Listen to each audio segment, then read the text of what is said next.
మీ అందరికీ నా హృదయపూర్వక వందనాలు. చెమ్మగలిగిన దేవుని పిల్లారా, మీ హృదయాలు వెలిగించే మాటతో దేవుడు ఎక్కువ నీ మాటలు తీసుకొని మెద్దకు వచ్చి ఉన్నాడు కనుక మీరు నేను కలిసి ప్రభు మాటలు ధ్యానం చేసుకుందాం.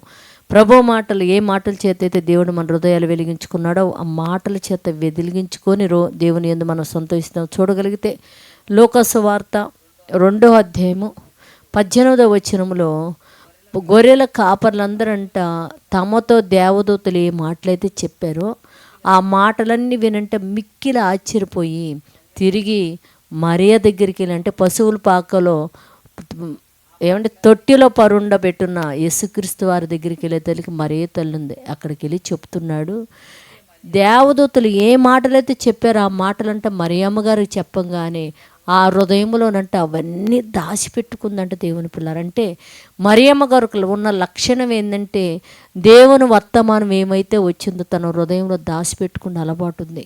మనము కూడా దేవుని మాటల చేత దేవుడు ప్రతి పొద్దునే మన హృదయాలు వెలిగిస్తున్నాడు కదా, ఆ మాటలు మన హృదయాల్లో దాచిపెట్టుకొని తలపోసుకొని సంతోషించే వారు ఉన్నట్లు ప్రార్థన చేద్దాం. పరిశుద్ధుడా, జీవము కలిగిన తండ్రి, నీవే వర్తమానం అయితే మాకు చెప్పావు నాయనా, దాన్ని మా హృదయంలో దాచిపెట్టుకొని భద్రం చేసుకుంటే వారిగా ఉండినట్లు కృప చూపి సహాయం చేయమని మా రక్షకుడు నీ కుమారుడు యేసు పరిశుద్ధ నామములో ప్రార్థన అడుగుతున్నాం తండ్రి, ఆమేన్.